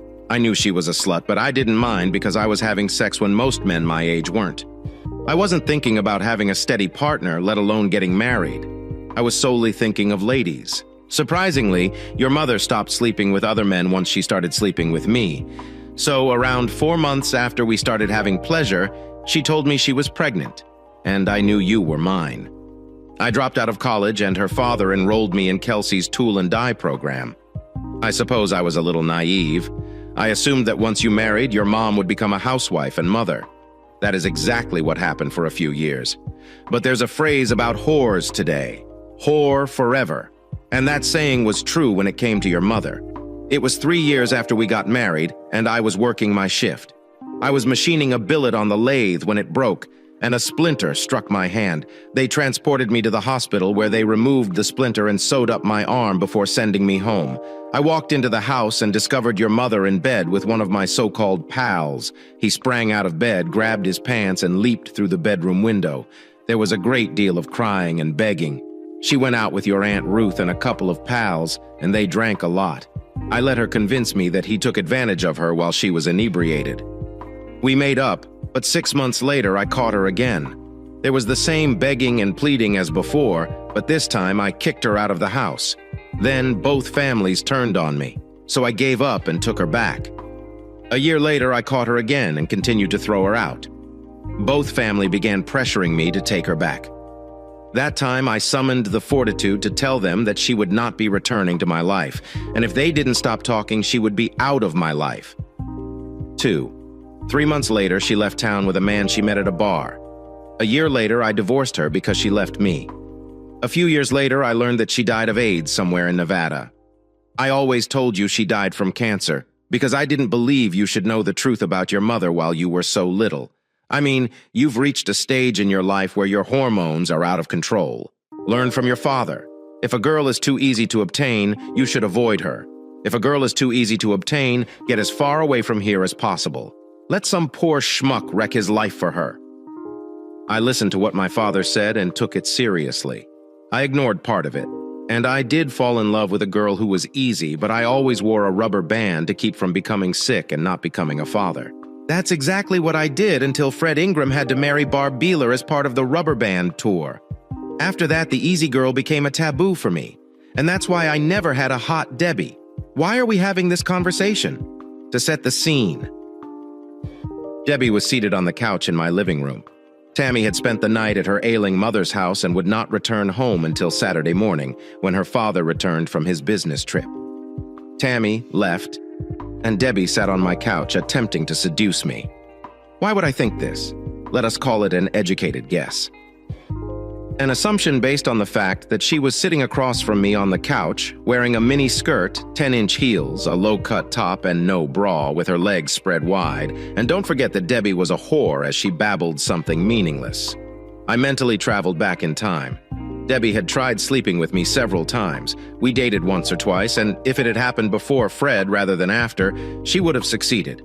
However, this occurred after Fred and I had backed away from her. Debbie went back east to college while I stayed at home and went to state. My sophomore year, I met Tammy, and by the end of my freshman year, we were engaged and about to marry. Debbie had a family member die, so she had to transfer to State University to continue college. The state required you to work a minimum of 30 credit hours at the institution to earn your degree, but Debbie came from a wealthy family with good lawyers. They were successful in reducing the number to 20. Debbie was determined to graduate on time. So, during summer school, before her senior year and throughout her senior year, she worked a 24-hour shift. I called her a slut. I never called her stupid. Tammy, my fiancée, was a party animal her freshman year and missed a few classes, anxious to graduate with me. She also took coursework before our senior year. I spent the summer working as an intern at an engineering firm in Dallas, and when I returned home just before the start of my senior year, I learned that Tammy and Debbie had connected and become great friends while I was gone. I'd be lying to say it didn't disturb me. I spent several hours wondering if Tammy saw Debbie in the evenings. It had been a few years since I had last seen Debbie, and she could have changed, but I recalled her as a prostitute and remembered my father's words. Once a slut, always a slut. I figured she was still one. The question was, did she do it while Tammy was with her? Yes, I was worried. I kept sniffing around, but I never found anything that gave me a hint. Tammy and I married after we graduated senior year. A year later, Debbie met Dennis Frazier. They married, and Debbie appeared to have transformed. Debbie and Tammy maintained their connection, and we would have Debbie and Dennis over for barbecues and attend their pool parties, about a year after Debbie and Dennis got married. She returned to her promiscuous ways. I'm not sure if Dennis knew, but I doubted it. Even if he did, Tammy kept it from me. I only knew because I saw Debbie and Mark Mosser making love in the back seat of Mark's Impala in the bar's parking lot the night of Jean Greenwich's birthday celebration. When I later approached Mark about it, he said he had seen her have Phil Reed at Mike Madsen's party and figured he'd try it himself. Mark suggested that I give it a shot if the opportunity arose. This is a first-class girl. I've never tried anything better, and I doubt I ever will. Following that, I paid close attention to Tammy's actions when she was adjacent to Debbie. I ended my thoughts as Debbie added, "We've known each other a long time. Frank and I have a problem, and I need your aid. I'll help if I can." "Debbie, what is the problem?" "It is quite personal, but you have known me for a long time. And do you remember what I was like in high school? If I was still like that, I'd do what I did then, sleep with a guy. I can't do it now that I am married." "What do you need, Debbie?" "This is exactly what I need for my mental health, Frank. I'm come to you because I trust you. I understand what happens here, stays here. Debbie, stop avoiding the truth. What do you want? I want you to make love to me. Are you crazy?" "Dear God, Debbie, Tammy is going to murder me. Dennis will probably try to complete it before Tammy. Tammy will never find out, and Dennis refuses to do anything, even if he did. He'll be too busy hiding. He's hiding. That's what this is about. I want to get even with Dennis. Dennis engaged in an affair with one of the girls he works with. Now it's finished, and he has no idea that I know. I'm upset with him right now, but I still adore the jerk and see no need to end my marriage over it. The trouble is that I am adamant that I will not allow him get away with it without doing something to level the score, even if he never discovers it. I have to get even. But I need to be with someone I know will remain quiet about it. How about this, Frank? I know you wanted me in high school, and I know you were considering a relationship with me. We went to the club with Tammy and Dennis, and you danced with me. I could feel the curiosity in my foot. It's a secret, Frank. It's just the two of us. Something wasn't right here. Debbie and Tammy were as close as sisters, and they would never betray each other. Suddenly, I realized Debbie was trying to set me up. She wanted me to screw her up so Tammy could use an axe on me. That indicated Tammy had either done or was about to do something for which she might require a get-out-of-jail card if I discovered it. And the only thing that sprang to me was that she could need it for cheating. That is exactly what Debbie stated she wanted for Dennis. You did it so I could do the same in my situation. It would be what? You can sleep with Debbie, but I cannot sleep with anyone. Oh no. Frank, there is no double standard in this household. Debbie obviously didn't know that. I knew she was acting like a slut again. If Dennis was sleeping with a lady at work, it was most likely because he was trying to get back at Debbie. Tammy was either cheating on me and wanted insurance in case I found out, or she intended to cheat and wanted insurance. I had no idea which it was, but I was determined to find out. The only way to do it was to play along. It's a really tempting offer, Debbie, but I can't accept it. At least, not today. My cousin Lou is on his way down here to assist me with the brakes on my truck. He should be here any minute. Of course, Tammy will be there. I have no idea when she will come returning. I won't be able to assist you tomorrow since I'll be helping my father fix the roof on his barn. Call me sometime Monday afternoon at work, and we'll see if we can work anything out. However, you must ensure that Tammy is unaware of this. Do not worry about it, Frank. She will never find out. I accompanied her to the door, and as I stared after her, I couldn't decide what irritated me more, that my wife expected me to sleep with her, or that Debbie believed I was as much of a cheater as she was when she left. I went for the garage. Lou felt his wife was cheating on him 2 years ago and sought my assistance in determining the truth. Lou wasn't very skilled with instruments. Give him one, and he will find a way to harm himself. I connected to the internet and learned how to tap a phone line before tapping his home phone. It turns out Martha was not cheating on him, and when the dust had settled, I removed the wiretap, but I still had my recorder. I took the essential items from the toolbox and was able to connect the house phone within 20 minutes. I doubted Debbie would call Tammy at her mother's place for fear of my mother-in-law hearing something. Tammy didn't have a cell phone at the time. She dropped hers in the toilet. Do not ask. And we had ordered a replacement, but it had not yet come. So Debbie and Tammy's talks had to take place in person or over the phone. Once I had the phone in place, I grabbed a beer and walked outside to sit on the terrace. I was thinking about what I would do if my loving wife lost her way or was going to. Tammy was not home. When I went to the golf course, I had a date with my cousin Lou and 2 friends. We had a game scheduled for 10 o'clock, and I assumed Tammy would be home around 11 a.m., while I would not get home until 4 p.m. on a normal day. Tammy and Debbie had plenty of time to talk on the phone, and if they didn't talk today, they could talk the next day because I wasn't lying. I told Debbie I was going to help my father on the roof of his barn. By the time I leave the house for work on Monday, I should have a better notion of what is going on. I had a wonderful day on the course and was almost tied for the first time in my life, but the 9th ball landed in a sand trap on the 18th hole, ruining everything. It took me 2 shots to get out, and I was so frustrated with myself that I took 3 shots and finished 3 over par at 75 points. It's still not a horrible day for a weekend duffer. Tammy was home when I arrived, and I was not shocked when she took me into the bedroom. We were accustomed to having privacy, and she had been gone for 3 days. We had a long fumbling, and then I took her out to supper. When we arrived home, she wanted to play some more, so I consented. When she fell asleep, I got out of bed and went downstairs to check the telephone recorder. Hello? Hi. It's me. I just arrived home. Frank departed to play golf, so I'm at home alone. How did things go in there? He was interested, but he wouldn't do it because his cousin was visiting and he didn't know when you could return home. He asked that I call him at work on Monday afternoon. Based on the way he looked at my boobs, I am pretty confident I will get it. Do you really want to do this? I am sure. I've never had it before and I'd like to try it just once. There is no guarantee that even if I fuck Frank, he will go along with it. You did it so I could create a situation. He would. He loves me, and he is aware of my feelings for him.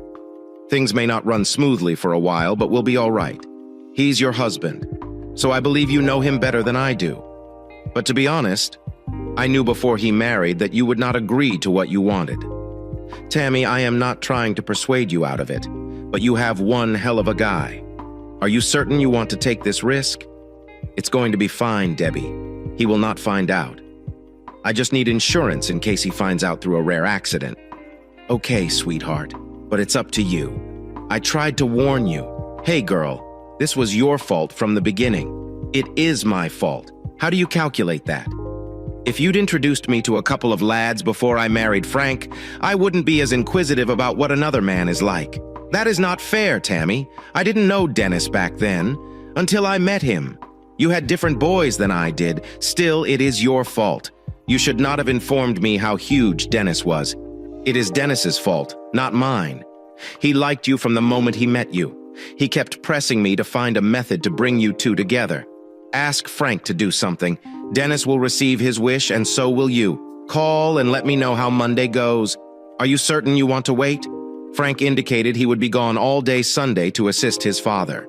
You'll have the entire day to satiate your curiosity while Frank is away. No, I'd prefer to wait until next week. Frank mentioned the other day that he may need to fly to San Diego for a training lecture next week. If he leaves, he will be gone for a few days, and that is when I intend to do it. Okay, I'll call you after I speak with Frank. I went back to bed anxious. If Tammy follows through on her plan, we're screwed. I would not live with an unfaithful wife. I grew up without a mother due to adultery, which I couldn't deal with. I spent a long time thinking about what I should do in this case. It's astonishing that I didn't fall off the barn roof because my mind was elsewhere and not focused on what I was doing. As I went home from my father's, I knew exactly what I was going to do. I was going to take it on from the beginning.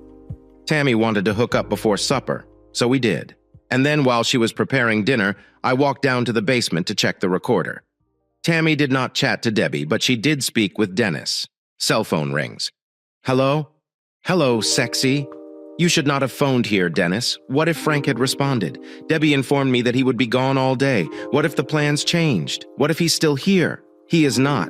So it's not a huge issue. I know he left because I parked at the end of the block and witnessed him go. I can get through your door in less than a minute.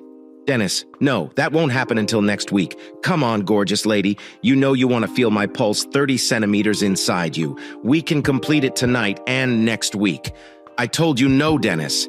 Yes, I want to feel it, but not until I've got everything correct. Oh, come on. I said no, and that meant no. Damn it. She hung up. Tammy wanted to have some more fun after dinner, and I felt I'd better take advantage of it because our house is going to be a little chilly after Monday.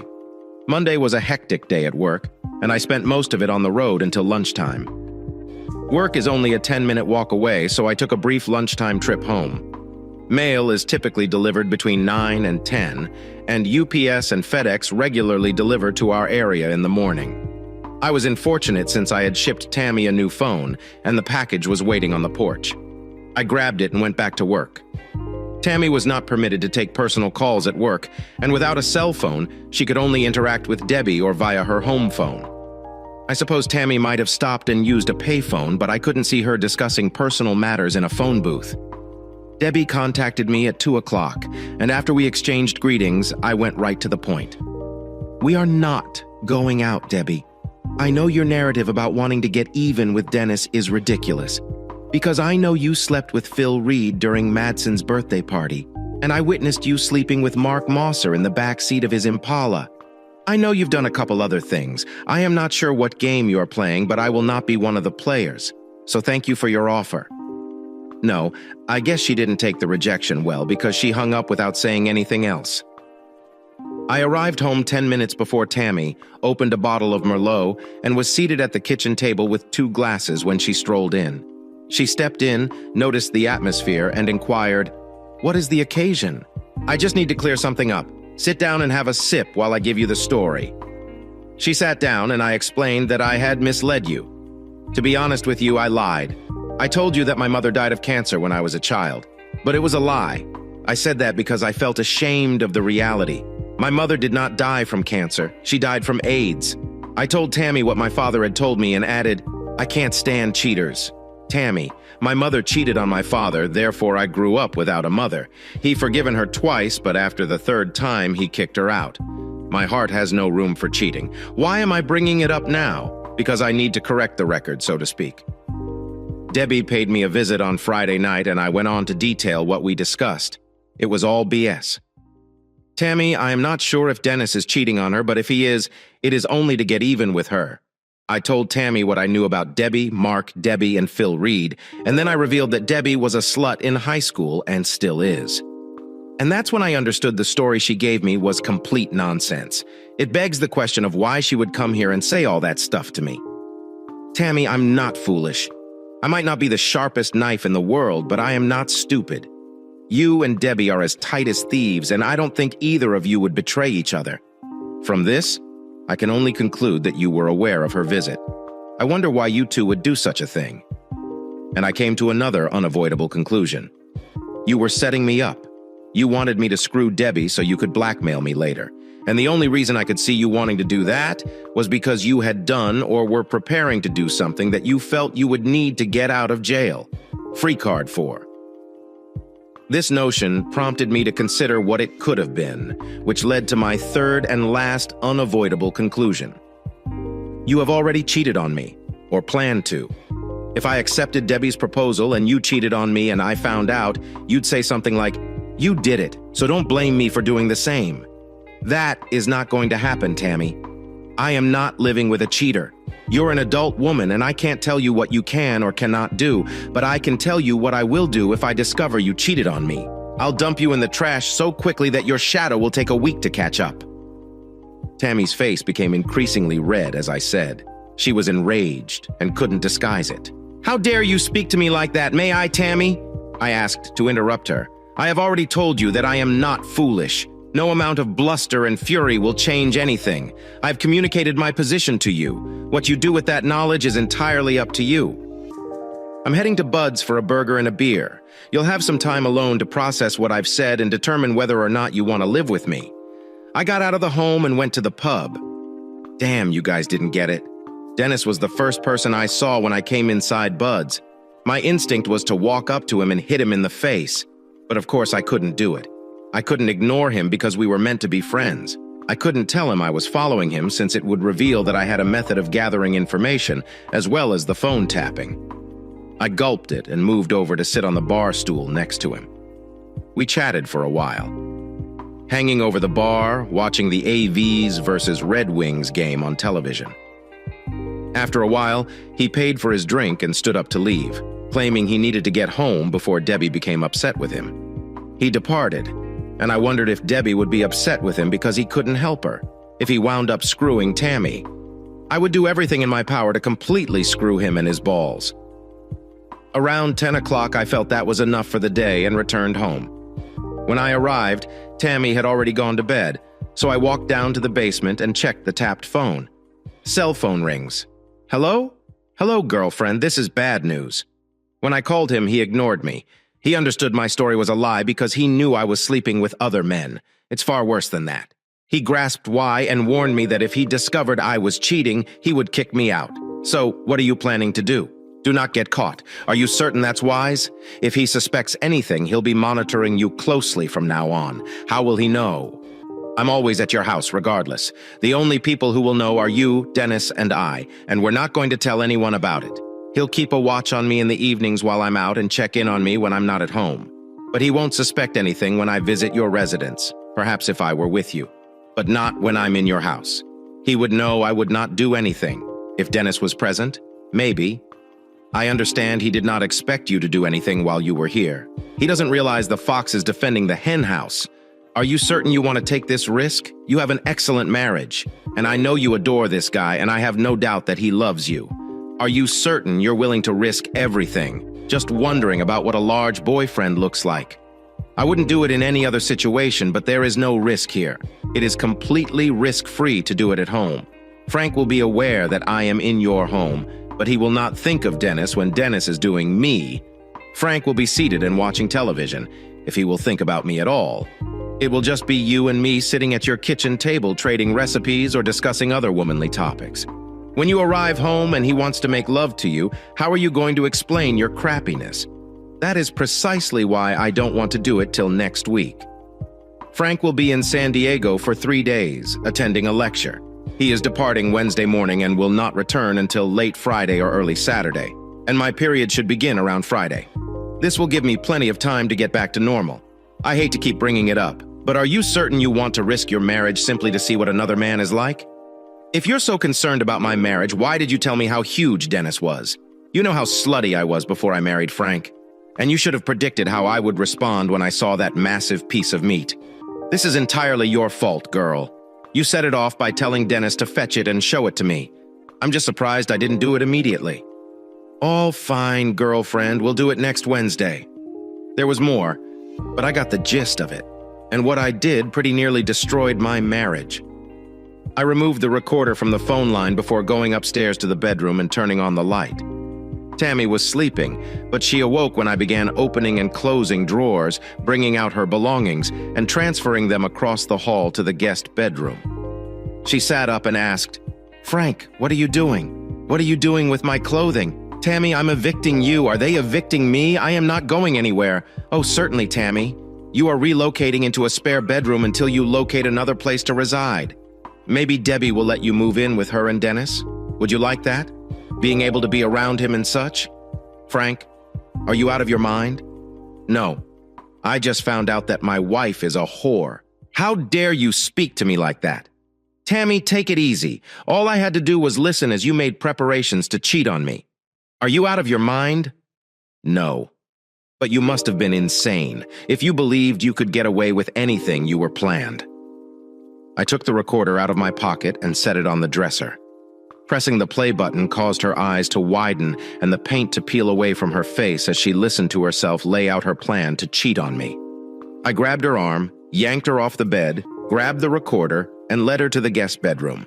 I pulled her onto the bed, placed the recorder on the bedside table, and stated, "This was recorded after I told you I had zero tolerance for cheating. You either didn't believe me or did not care. Either way, you're out of here. I'm giving you a week to locate somewhere to sleep. And if you aren't out by then, I'll take you outside and place you on the curb." A week from today is also garbage pickup day, and how appropriate is this? You can take the remainder of your belongings out of the bedroom while I'm at work. I left the bedroom and went downstairs to the kitchen. I got a beer from the fridge and headed outside to the terrace. I sat down and drank the beer until I was relaxed. Tammy stepped out and requested in a shaky voice, "Can we talk frankly?" I had almost finished my beer. I stood up and stated, "No, we cannot." And I got up and went to my bedroom. Tammy was already in the kitchen when I got up in the morning. It didn't appear like she had gone to bed, or if she had, she wasn't sleeping well. When I entered the room, she looked up at me and said, "The coffee is ready." I took the cup, added creamer, and went out onto the balcony to sip it while watching the sunrise. Tammy walked out and sat next to me. She was silent, and I didn't pay attention to her. After about a minute, she asked, "Are you really going to throw me out without speaking to me? What is there to talk about? Last night, before going to the bar, I stated my viewpoint clearly. You knew exactly where I stood on the issue of cheating. You were ready to phone Debbie and set up a time to cheat on me less than 30 minutes after I left the house. All I'm doing is dumping you before you get an opportunity to do so. That is what we need to talk about." I was not going to do that. As I hung up the phone, I considered what Debbie had said. She was correct. I have a very good marriage, and I have an excellent husband. Frank, I thought about it for a long time and decided I was doing too well to lose it. It was too late to call Debbie back, but I planned to contact her as soon as you left for work and cancel. Frankly, I wasn't going to follow through on that. That's what you're saying now that I understand you. But sadly for you, I no longer trust you. For all I know, you're lying about altering your mind. In my perspective, you are attempting to avoid potential consequences, and everything you say serves solely your interests. I don't trust you anymore, and I'm not going to waste the time and effort it would take to ensure you don't carry out your intentions. I'm on too many business travels, and I don't want to spend my time away from home wondering if you're cheating on me, and you spend too much time on Debbie's time. You may be used to sleeping with Dennis. No, Tammy, you made a mistake by planning to cheat after I warned you. I don't trust you, and I'm not going to spend my life wondering where you are and what you're doing while I'm not there. And they aren't just business travels. When I come to help my father, I normally leave for 10 or 12 hours. When I play golf, I am gone for 5 to 6 hours. Debbie and Dennis are about 5 minutes away. So while I'm gone, I'll worry about what you may be doing. And I will not live like that. I am going to end my connection with Debbie. You say you will do that. But if I'm not here, how will I know you aren't coming? You understand what I am saying, Tammy? I simply don't trust you anymore. I've been sitting here listening to you discuss your plans to sleep with Dennis while I'm gone. I have listened to your plans for everything. You chose the date such that my travel and period would provide you with all of the coverage you require. It was a complex scheme to give me the horns. It didn't matter that you were a married woman who had made a pledge of fidelity. You cannot do this to me, Frank. You know I adore you. Do you? Thank you for the phone tap. I know you adore me so much that you were a whore like Debbie here while I was in Dallas and remained loyal to you. Based on everything I've heard, it's a marvel you didn't invite me home from Texas with an STD. Consider what I heard on the tapes. I wonder whether you cheated on me throughout our marriage. I remember all those evenings you spent at bachelorette parties with Debbie and the other females. And I'm wondering whether you cheated on me. Then you can claim you never did. But why should I believe you? You say you're ending your relationship with Debbie. But why should I believe you? You say you've changed your mind about sleeping with Dennis. But why should I believe you? You could vow on a stack of Bibles that you would never cheat on me. But why should I believe you? After hearing how methodically you want to create a cuckold out of me, why should I believe what you say? Damn it, Frank, you have to give me a chance. You need to give us a chance. Tammy, how can I do that? I do not trust you. How can we stay together if I don't trust you? When I don't believe what you say? Tell me. Tammy, how can I give you a chance in such circumstances? Please let me know if you figure out how to do it. I got up, went up to my bedroom, and dressed for work. Tammy was showering and getting ready for work when I grabbed the recorder from the bedside table, took it down to the basement, and reconnected it to the phone line. Tammy was probably too astonished to notice the recorder was stolen, and she'd called Debbie once I got out of the home and on my way to work. I had a lot on my plate at work and didn't have time to reflect about Tammy's condition. I left work early so that I could go home before Tammy and check the recorder. Tammy did not call or answer the phone, so I turned on the old recorder and transferred what was on it to the new one. Then, via the old one on the floor behind the bedside table, plugged the new one into the phone line. I got in my pickup and headed to Bud's bar. When my drink arrived, I called home and left a message on the answering machine indicating I'd be late. I met a couple men I knew in the pub, so we got together and played pool and drank beer until 11, when I decided to call it a night and go home. Tammy was in the guest bedroom, and I didn't care if she was sleeping or awake. I'm not even attempting to find out. I went downstairs to check if the phone was ringing. There were calls from her sister and mother, but it was the third that piqued my curiosity. Hello? Hi, it's me. What up? I was captured. Caught? What does this mean? Frank apparently became suspicious after your visit, so he plugged the recorder onto the phone line. He's got everything we talked about. He knows we intended for me to try your husband's boyfriend. He was not pleased. He kicked me out of our bedroom and is talking about divorce. So we're being taped right now? No. He handed me a tape recorder and made me listen to it. It is on the bedside table in the guest room where he put me to bed last night. So what are you planning to do? I'm not sure whether there is anything I can do. He's been adamant that he no longer trusts me. He refused to trust anything I told him. He gave me 1 week to find a place to stay. He said if I didn't get out by the following trash day, he'd throw me on the curb beside the dumpsters. You can stay with us. Dennis would love it. That's the last thing I will do. In fact, after speaking with you, I've determined that you're completely correct and that I shouldn't risk what I have out of curiosity. I was going to phone you this morning to cancel, but it was too late because Frank had already heard the recording. Perhaps it would have been acceptable if he had waited until today to listen, as he would have heard me phoning and canceled the appointment. I can't image him carrying out his threat by kicking you out. Anyone can see that this man adores you, and I know you love him. He simply needs time to cool down. You did not hear him, Debbie. His tone was the coldest I had ever heard. I believe he was being sincere. Even though I understand what he's saying, it doesn't help. He does go on business trips, which can cause him to disappear for days at a time. And given what he heard on the recorder, why should he assume I'll behave nicely while he's gone? Worse, he heard I was a slut when he was away in Texas, and now he believes I cheated on him throughout our marriage. I'm surprised you hadn't. I'd wager a lot of money that you would have continued to act like a wild whore even after saying yes to Frank. It is called love. I adore him so much that I didn't even consider other people until you mentioned your husband's size, and my curiosity overtook my common sense. I cannot believe I allowed that to happen. It must be the 7-year itch. Your 8th anniversary is approaching. It doesn't appear like I'll make it. And it's terrible. I've already purchased a card and a present. I wish I could tell you what to do, but I don't know. I honestly don't agree with you on this one. I've only had intense feelings for one man in my life, and aside from a few dates, we have nothing in common. He could have saved me from being what I am today. Deep down, I know that if I could have him, no other man will ever touch me. You did not stop after marrying Dennis. That's because Dennis and I do not love each other. It may be powerful, but it is far from love. Then why did you two marry? Tammy, this is a marriage of convenience. Dennis required a wife for appearances. He wanted to be viewed as a family man at work, but he needed a woman who recognized that he could never be a lone guy. Personally, I was bored of being unmarried and living in a studio apartment, but I wanted a man who was willing to put up with me and play on the side. So Dennis and I were ideal for each other. So far, it's working. But I can tell you that there is a man who could convince me to leave Dennis and become a single lady, and I'd do it without thinking twice.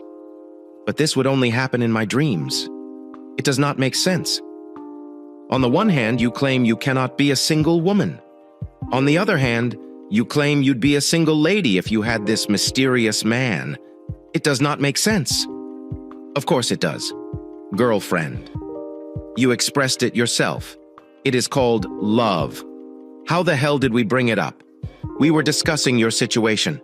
In my opinion, the only thing you can do is persuade Frank that you were not going to carry out your plan and that you love him so much that you would never do anything that would endanger his life or your marriage. But how could I accomplish that? You'd have to locate someone more smarter than me to answer that question, so she was going to phone to cancel. That is fascinating. But has anything changed? She could have changed her mind at any time. The curiosity had not gone away. She swore on a stack of Bibles that she would never cheat on me. Could I believe her? Could I ever believe her knowing what I know now? Because of her curiosity, she was willing to cheat on me, and her idiotic plot to set me up ruined everything. So could I be certain that her curiosity would not drive her to cheat if she ever believed she could get away with it? The fact that I had fallen in love with her from the first time I met her made no difference in my decision.